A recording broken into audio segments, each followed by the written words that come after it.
그런데 이제 은혜 받는 시간 되도록 하겠습니다.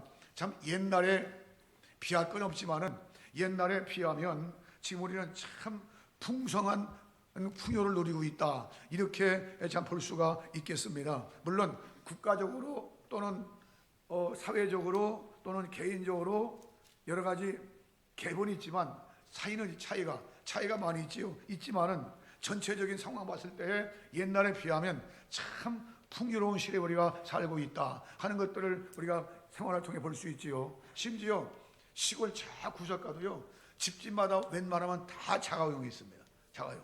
용월에 수영관 그 앞에 식당이 있는데 그 집은 식당에 잘 돼서 그런지 벤지차를 몰고, 시골에서 벤지차를. 그러니까 그런 정도 보니까 참 잘 사는 나라다 하는 것을 우리가 볼 수 있게 되어지지요.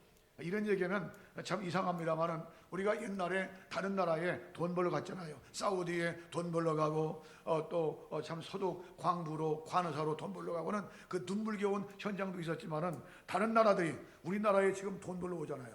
코리안 드림을 타고 지금 오지 않습니까? 그런데 이런 풍요를 하나님이 왜 주셨느냐 그 말이에요. 왜? 우리 뭐 혼자 잘 먹고 잘 싸고 하기 위해서 하나님이 주셨느냐? 절대로 그렇지 않다는 겁니다. 선교학적인 그런 측면에 봤을 적에 하나님께서 그렇게 풍요롭게 하신 이유는 한국교회를 통해서 선교하고 복음 증거하고 다른 나라에 도와주고 하는 그런 역사를 하기 위해서 복음 때문에 주신 것이 바로 이 축복이라는 겁니다. 할렐루야. 복음 때문에.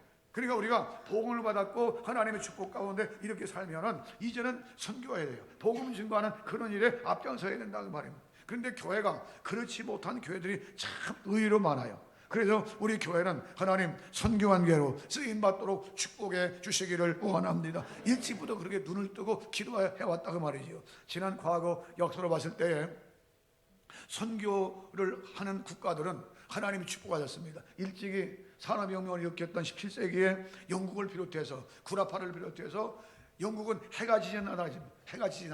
왜? 선교하니까 하나님이 계속 부어주신 거예요. 유럽 국가들이 이것이 바로 미국으로 옮겨가서 미국이 전 세계 선교를 책임지고 우리나라도 그 영향을 마땅하게 받지 않습니까? 그러니까 이제는 후발주자로서 이제 한국교회는 대한민국의 잘사람과 함께 한국교회는 뭐에 눈을 떠야 되냐? 선교에 힘을 써야 된다는 거예요. 왜? 이것이 목적이니까. 하나님 이 목적대로 우리가 이 일을 감당할 수 있도록 축복해 주시기를 원합니다. 벌어서 쌓아놓는다고 이게 좋은 게 아니에요. 벌었으면 이제 줄 수 있는 그런 나라가 되자고 말입니다. 누가복음 6장 보면은 38절 이하에 그런 말씀이 있는데, 주라 그리하면 너희에게 줄 것이니 곧 후히 되어 누르고 흔들어 넘치도록 하여 너희에게 안겨주리라.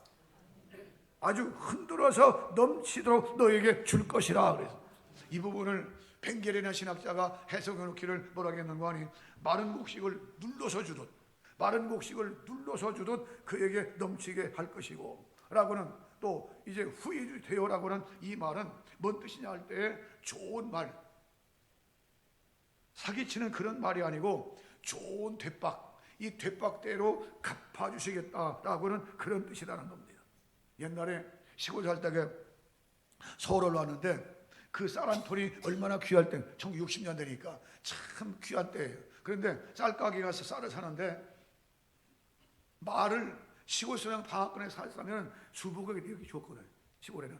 그런데 서울로 오니까 막대기로 싹 깎아요.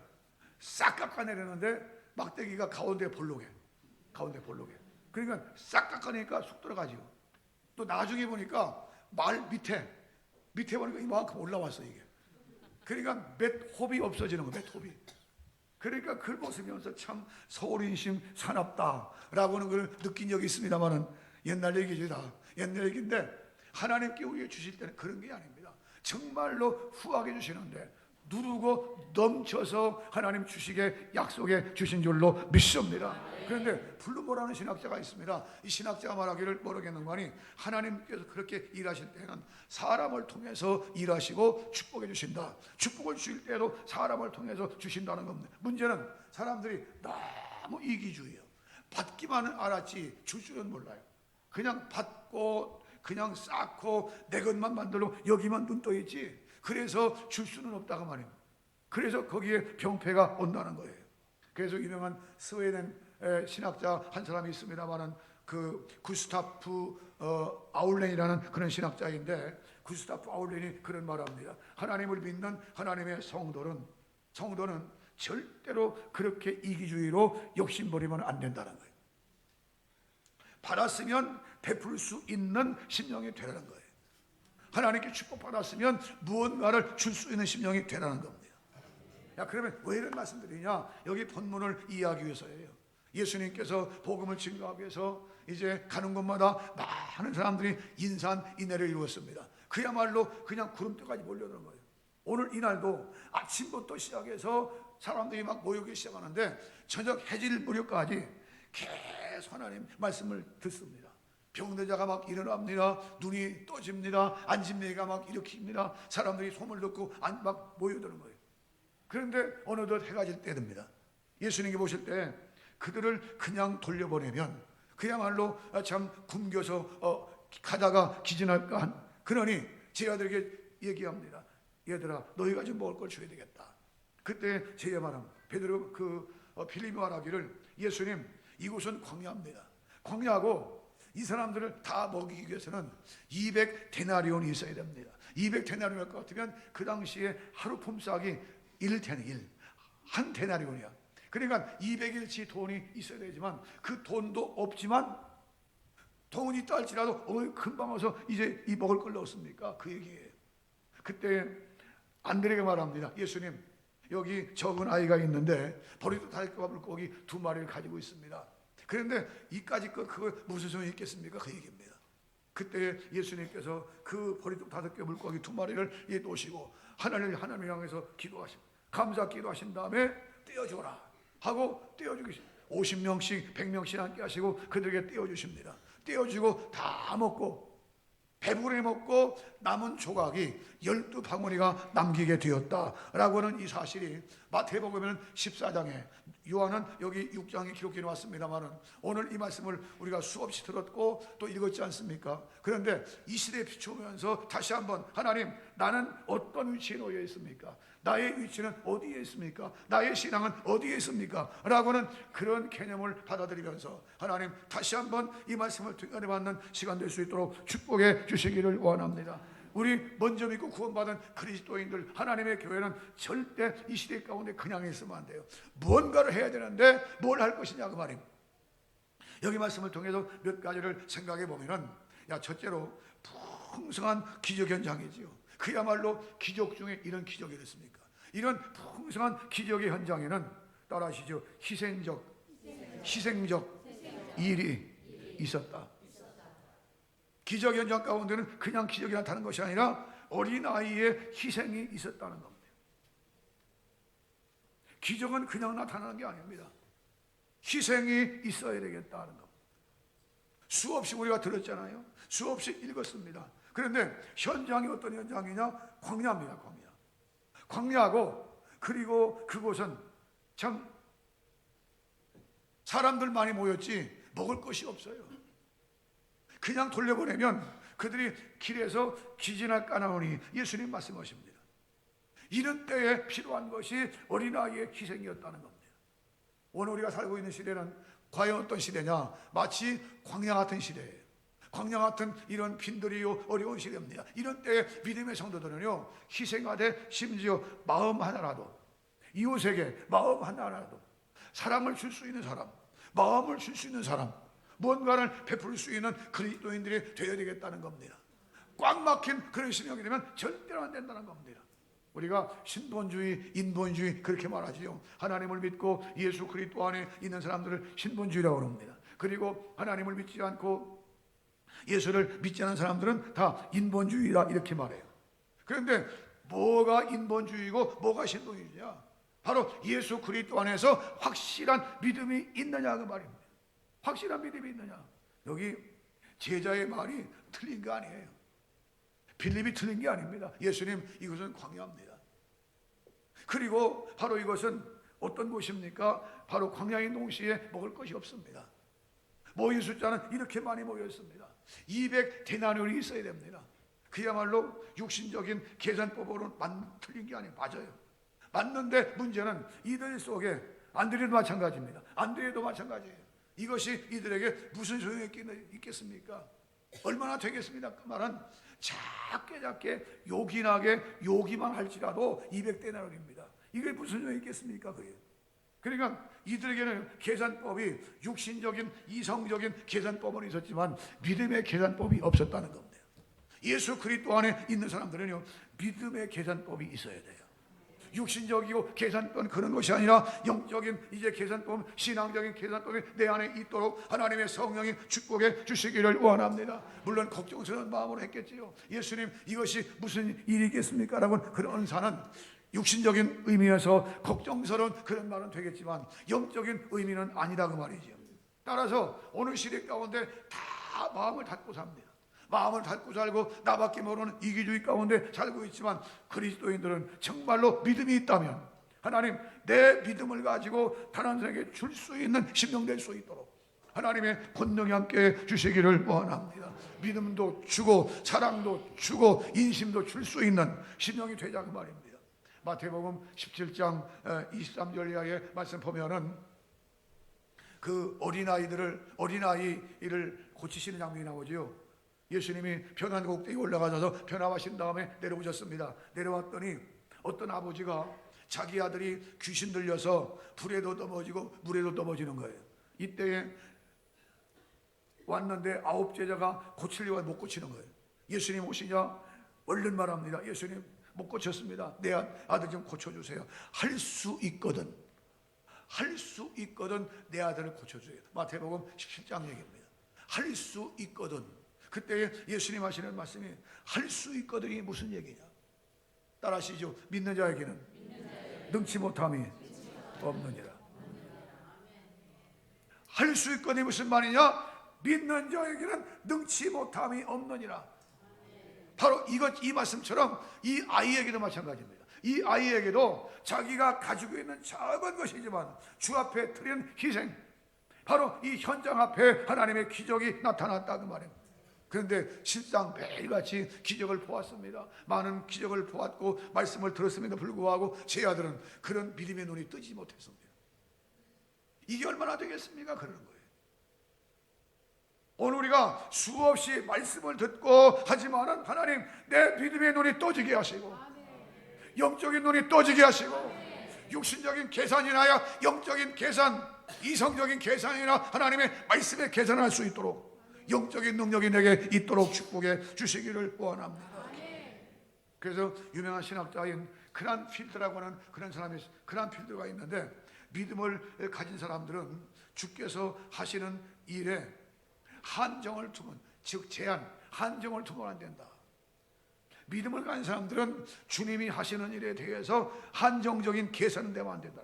왜? 하나님은 능치 못함이 없는 분이기 때문에. 우리가 믿는다면서도요, 큰 것은 그거 어떻게 해? 그러니까 육신적인 계산법은 있어도 영적인 계산법이 없는 거예요. 하나님, 정말로 내 마음속에 육신적인 계산이 아니라 영적인 계산, 믿음의 계산할 수 있는 믿음을 허락하여 주시기를 원합니다. 빌립이나 안드레나 말이 맞아요. 육신적인 계산법 뭐라면 그게 맞다 그 말입니다. 왜? 광야입니다. 200데나리 돈이 없어요. 있다 하더라도 금방 음식을 어디서 만듭니까? 맞아요. 맞는데 문제는 바로 그들에게는 육신적인 계산만 있었지 영적인 계산, 믿음의 계산이 없었다는 겁니다. 하나님, 우리 마음속에 진정으로 예수 그리스도를 믿는다면 믿음에 있어서 이 믿음을 가지고 하나님 영광 누리게 부족함 없는 심령 될 수 있도록 축복해 주시기를 원합니다. 작은 물고기 2마리, 물고기 2마리가 무슨 큰 생선이 아닙니다. 멸치만한, 중간 멸치만한 그런 생선이래요. 그리고 보리타답게 무슨 큰 빵이 아닙니다. 조그마한 주먹밥, 조그마한 주먹적인 그런 얘기, 그런 거 5개예요. 그러니 이것 가지고 점심 굶고 굶은 이 아이의 이 참 요긴할 수 있는 그런 정도입니다. 그런데 적은 것입니다. 아주 적은 것이지만 주 앞에 드릴 때, 주님께 역사하실 때는 아주 대형적인 초대형의 기적의 역사가 나타나게 된 줄로 믿으시기 바랍니다. 그러니까 오늘 하나님, 내 믿음이 없음을 불쌍히 여겨주시옵소서. 내 믿음이 없음을 불쌍히 보시고 하나님 내게 믿음 주시되 하나님 가시적인 어떤 계산이 아니라 영적인 계산, 믿음을 따라 드릴 수 있는 심령 될 수 있도록 은혜 베풀어 주시기를 원합니다. 하늘의 미랄이 하늘 그대로 있으면 아무것도 아닙니다. 요한복음 12장 24절 말씀이죠. 그러나 땅에 떨어 죽을 때는 많은 열매를 맺고 풍성한 열매를 맺는다고 했지 않습니까? 야, 오늘 우리 이 예배당 이렇게 꾸미고 지을 때 재건축하면서 이렇게 할 때 돈이 얼마나 들어갔겠어요? 많이 들어갔는데, 그런데 이제 은행 융자는 늦게 나오지요. 또 이제 업자들은 돈 달라고 하지요. 막 난리, 재정은 바닥 났지요. 난리 납니다. 그런데 어떤 집사님이 이제 왔습니다. 목사님, 얼마 전에 우리 어머니가, 친정어머니가 집에 오셨다 갔는데 몰래 남편도 모르게 아이도 모르게 아무도 모르게 나에게 돈을 주고 왔습니다. 얘 앞으로 이사갈 때 조금 더 넓은 집으로 가라, 애들하고 안 되겠다 해서 줬다는 거예요. 5천만 원. 놀라지도 않아요. 5천만 원. 목사님, 주를 위해서 쓰겠습니다. 그리고 후에 또 와서 아이들을 위해서 또 바칩니다면서 1,000만 원. 그 집에서 6천만 원 드려요. 그 6천만 원이요, 예배당 이거 하는데 얼마나 요긴하게 썼는지 몰라요. 하나님께서 다 하시는 일이에요. 앞으로 그 집에 놀라운 축복을 주실 줄로 믿습니다. 기적 현장에는 그냥 나타난 게 아니라니까요. 내가 적은 것이라도 희생하면 바로 거기에 하나님의 기적이 나타나고 놀라운 축복으로 인도한다, 그 말입니다. 우리 한국교회 이렇게 부흥됐지만은 그렇게 부흥되기까지 그냥 된 게 아닙니다. 선교가 그냥 이루어진 게 아니야. 1885년 언더우드 한패 쓰다가 올 때 그냥 온 게 아닙니다. 미국 교회가 무슨 대장이 탕당한 게 아니야. 그들 우리와 똑같은 거예요. 생활이 똑같은데 그들 가운데서 십시일반 모아서 야, 저 코리아라는 나라에 조선반도에 우리 선교사 보내자 해가지고 언더우드 아페스를 보낸 거예요. 계속 선교사 보냅니다. 그들의 미국 교회 덕분으로 한국 교회 이렇게 났고, 6.25 동란 이후에 얼마나 어려움도 없습니까? 그런데 이렇게 일어난 것은 미국 교회 성도들의 그 희생이 있었기 때문에 한국 교회 이런 놀라운 역사가 있는 줄 한국 교회는 절대 잃으면 안 된다는 말입니다. 따라서 이제 하나님 받았으니, 한국 교회 이제 받았으니 줄 수 있게 하시게, 남의 나라에 줄 수 있게 하시고, 천국으로 줄 수 있게 하시고, 이웃을 줄 수 있게 하시고, 지금도 옆에 건물에서 천사예배, 소위 천사예배인데 노숙자 비슷한 그런 분들이죠. 그런 분들을 보면은 옛날에 꽤 잘 나갔던 사람들도 있습니다. 그 지금 노숙자가 됐어요. 그래서 그들 따로 모아서 예배 드리는데, 본래는 우리 같이 예배 드릴 거예요. 그런데 생활인지라 몸에서 너무 악취가 나요. 그래서 더 이상한 데서 따로 예배, 격리시켜 예배 드리는데, 지금 몇 명 오는지 모르는데 100명 가까이 와요. 100명 가까이. 근데 일부 예배 드린 분들이 따로 예배 드리고 있습니다. 우리 안수 입사람 회의 중심으로. 그러니까 그런 일들을 비롯해서 안양의 어떤 교회는요, 매일같이 점심을 줘. 그 교회 가면. 그런 교회도 있습니다. 그런 일을 비롯해서 눈을 뜨고 보면은 우리가 해야 할 일이 한두 가지가 아니에요. 바로 거기에 하나님의 역사가 나타나고, 내가 한 것은 작은 것이지만 하나님이 역사하실 때는 큰 열매로 맺는다고 말입니다. 이게 오병이의 기적이에요. 우리 교회가 형편에 있어 예배당 졌나요? 해외에 9번째 예배당을 지었고, 이 10번째 집을 예배당 지으려고 이제 기도하고 있어요. 하나님 어디다 지을까요? 하나님 기도하고 있어요. 10번째. 저 필리핀에 2군데, 인도에 2군데, 저 네팔에 5군데, 총 9번째 예배당을 지었는데 이제 10번째 예배당 지으려고 기도하고 있어요. 우리가 돈이 있나요? 그러나 할 수 있다, 그 말입니다. 적은 것이지만 십시는 모아고 기도할 때 하나님은 우리의 정성을 통해서 마치 오병의 기적처럼 하나님의 놀라운 기적과 능력들이 나타나게 될 줄로 믿으시기 바랍니다. 오병의 기적은 그냥 나타난 게 아니야. 하나님의 놀라운 기적이 나타날 줄 믿고, 하나님 다시 한번 이 말씀을 통해서 이렇게 풍성한 기적 현장 가운데는 어린아이의 희생이 있음을 알고, 하나님 나도 적은 것이지만 큰 거라는 게 아닙니다. 적은 것이지만 마음 하나라도 줄 수 있는 심령 될 수 있도록 성령의 축복에 주시기를 원합니다. 그렇게 되기를 주의 이름으로 축복합니다. 두 번째, 이 말씀을 주시는 것은 야, 이 풍성한 축복이 맺는데 이 풍성한 축복의 현장에는 따라하시죠. 예수 그리스도 안에서 이루어지는 것이다. 누구 안에서요? 예수 그리스도 안에서입니다. 예수 그리스도 그 이름, 바로 그 이름이 가는 곳에는요 기적천지입니다. 예수님이 가시는 곳에 기적천지. 안진매가 일어납니다. 소경이 눈을 뜹니다. 귀신이 나갑니다. 중풍병자가 일어납니다. 38년 된 병자가 일어납니다. 나 환자 나병이 낫습니다. 뭐 기적과 막 능력이 나타나. 마치 이제 누가복음 4장 18절 이하에 그분을 예수님을 소개하시면서 예수님은 민 사람들에게 자유케 할 것이다, 자유케 할 것이라 말씀하셨는데 왜 그러느냐? 예수 그리스도 이름은 바로 하나님이시다 그 말입니다. 예수 그리스도는 누구냐 할 때 바로 그분은 하나님이시다. 요한복음 1장 1절 태초에 말씀이 계시니라 이 말씀이 하나님과 함께 계셨고 그 말씀은 곧 하나님이시니라. 그분이 없으면 세상에 창조하는 것이 하나도 없다. 바로 그분은 창조주시다 그 얘기예요. 창조주 되시는 예수님께서 가시는 곳에는 이런 역사가 있었듯이 마찬가지로 예수 그리스도 안에 내가 있고 예수님 믿는 사람이라면 작은 것이라도 희생할 줄 알고 적은 마음이라도 줄 수 있고, 이 시대 가운데 다 이기주의입니다. 자기밖에 몰라요. 정말 자기밖에 몰라요. 남을 배려가 없습니다. 그러나 예수 믿는 사람들은요 마음을 줄 수 있어야 돼요. 예수 믿는 사람들은 배려할 수 있어야 되겠다 그 말이에요. 바로 그곳에 능력이 나타나고 바로 그곳에 무한정한 하나님의 큰 역사들이 일어난다 그 말이죠. 하나님, 내가 예수 믿고 예수님 안에 있다면 이런 신앙생활 할 수 있도록 나를 축복해 주시기를 원합니다. 현대사회가 왜 불행이냐? 옛날처럼 잘 살고 잘 먹고 옛날처럼 참 부유하게 살고 옛날처럼 이제 가난한 사람 거의 없는데 왜 이렇게 문제냐? 옛날처럼 문맹자도 없는데 다 배웠잖아요. 그런데 왜 문제냐? 현대사회의 문제는 자기밖에 모르는 얻을 줄만 알았지 줄 줄을 모릅니다. 가질 줄만 알았지 소유할 줄만 알았지 줄 줄을 모른다 그 말입니다. 그 전체적으로 우리가 진짜 기억할 것은 줄 수 있는 사람이 되자 그 말입니다. 사복음서에서 우리에게 주시는 예수 그리스도, 그분은 바로 주시는 분이에요. 주시기 위해서 이 땅에 오셨어요. 자기의 생명까지, 당시 생명까지 이 땅에 주시기 위해서 오셨어. 그래서 예수 그리스도의 이름만 믿기만 하면 누구든지 구원받아. 예수님의 이름으로 구원받는 숫자가 얼마나 많은 수를 헤아릴 수 없습니다. 하나님 나라 가보면 되겠지만은 그때까지는 우리가 수를 셀 수가 없어. 각 나라, 각 민족, 각 언어로부터 구원받는 숫자가 셀 수가 없습니다. 누구를 통해서? 예수 그리스도를 통해서.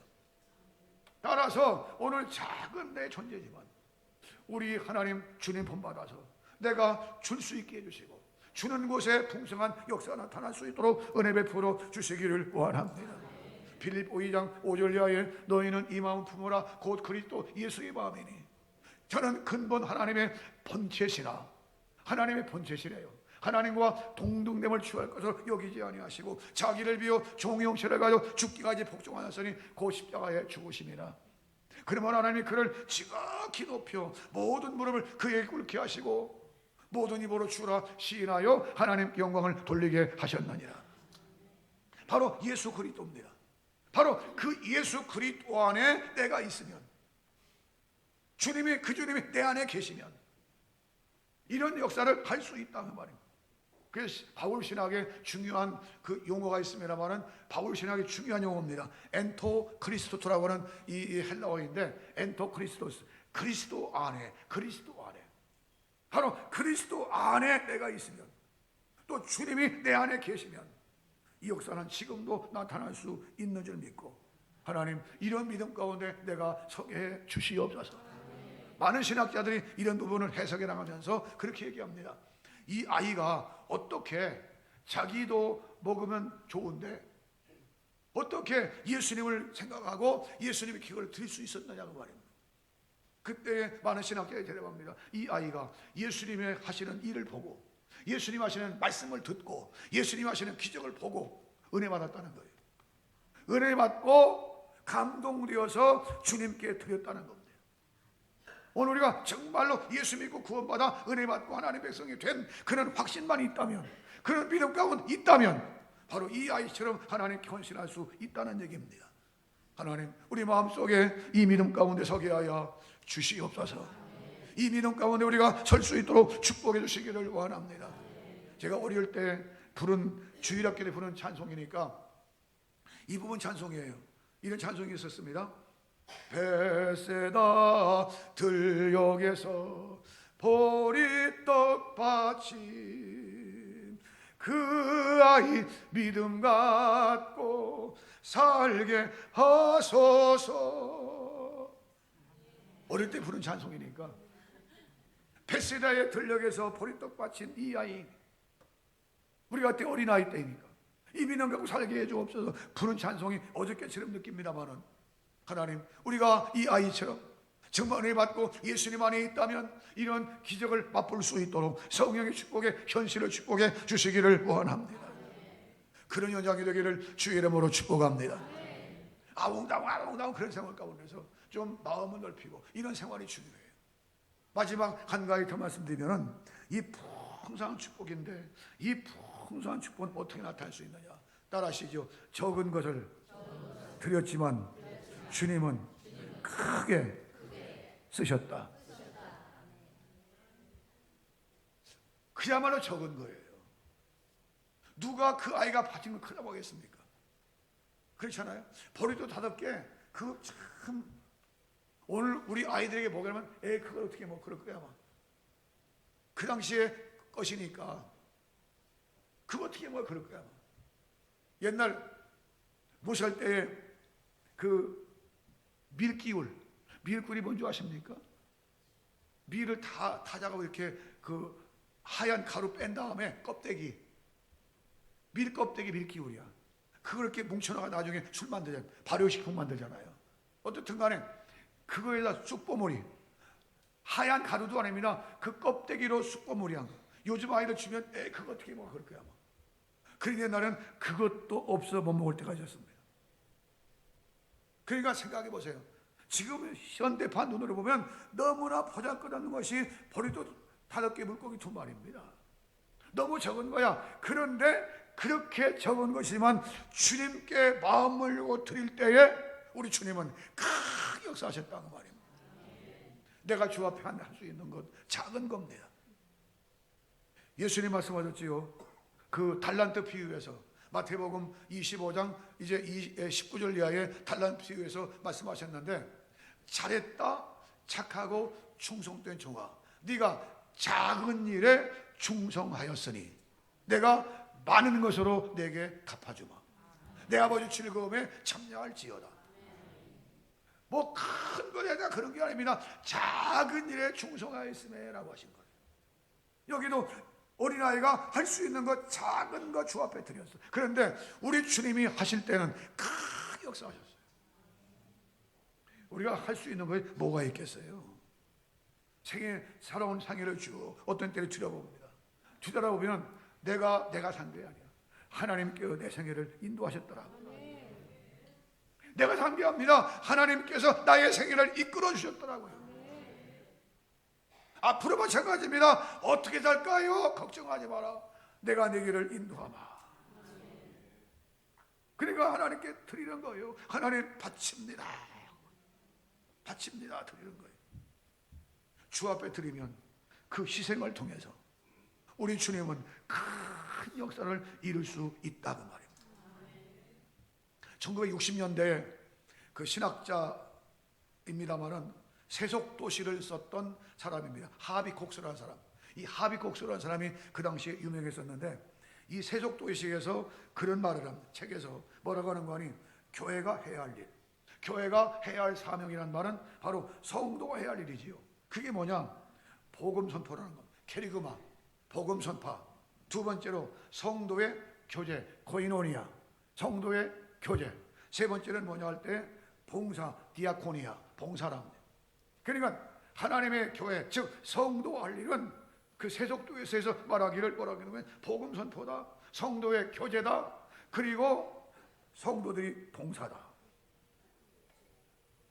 바로 오늘 우리는요, 이런 부분이 약한 거예요. 하나님 다시 한번 하나님의 복음을 증거하는 데 힘을 쓰게 하시고, 성도의 교제가 이루어지게 하시고 진기가 이루어지게 하시고 사회에 대한 봉사가 이루어질 수 있도록 성령의 축복해 주시기를 원합니다. 그런데 이렇게 되기 위해서는 우리 마음이 먼저 문이 열려야 돼요. 마음 문이 열리지 않으면 될 수 없습니다.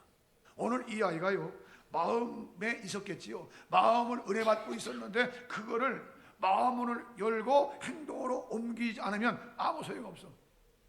마음문을 먼저 열고 행동으로 옮겨진 거예요. 마찬가지로 오늘 시대 가운데 우리가 중요한 것이 있습니다. 그게 뭐냐? 마음문을 열어야 된다는 거예요.